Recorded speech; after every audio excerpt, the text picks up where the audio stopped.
புதுச்சேரியில் பாஜக என்ஆர் காங்கிரஸ் கூட்டணி ஆட்சி நடந்து வரும் நிலையில் 2026 சட்டமன்ற தேர்தலில் இக்கூட்டணி நீடிக்குமா என்ற கேள்வி எழுந்துள்ளது.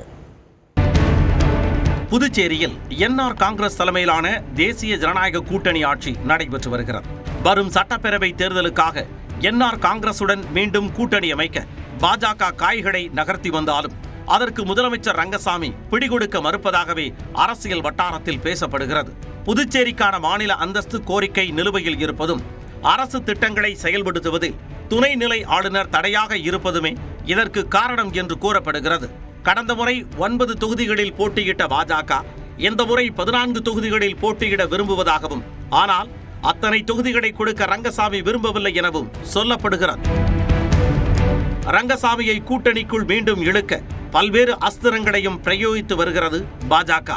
அண்மையில் பாஜக மேலிட தேர்தல் பொறுப்பாளரான மன்சுக் மாண்டவியா, அதன் பிறகு பாஜக தேசிய செயல் தலைவர் நிதின் நபீன் ஆகியோர் அடுத்தடுத்து ரங்கசாமியின் இல்லத்திற்கு சென்று அப்பாசாமி கோவில் பூஜையில் பங்கேற்றனர்.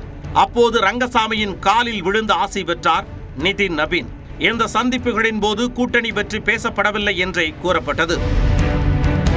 அவருடைய முக்கிய கோரிக்கையாக இருக்கக்கூடிய மாநில அந்தஸ்து மற்றும் அதிகாரம், இந்திய அரசு எடுக்கக்கூடிய முடிவுகளை உடனடியாக அமல்படுத்த வேண்டிய ஒரு அவசரம் அதை அவர் வற்புறுத்தி வருகிறார்.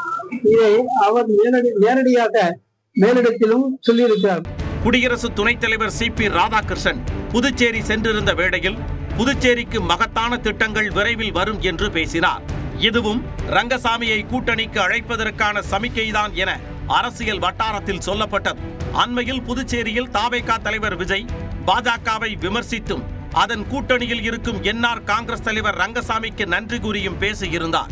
அப்போது என்ஆர் காங்கிரசுடன் கூட்டணி அமைக்க விஜய் தயாராக இருப்பதையே இது காட்டுவதாக அரசியல் விமர்சகர்கள் கூறினர். இது இப்படி இருக்க 2026ஆம் ஆண்டு தேர்தல் கூட்டணி தொடர்பாக ரங்கசாமியின் முடிவு என்னவாக இருக்கும்? அரசியலில் எந்தவிதமான அதிர்வலையை அவர் ஏற்படுத்த போகிறார் என்பது போகத்தான் தெரியும். நியூஸ் 18 தமிழ்நாடு தொலைக்காட்சி செய்திகளுக்காக புதுச்சேரியில் இருந்து இளவமுதன்.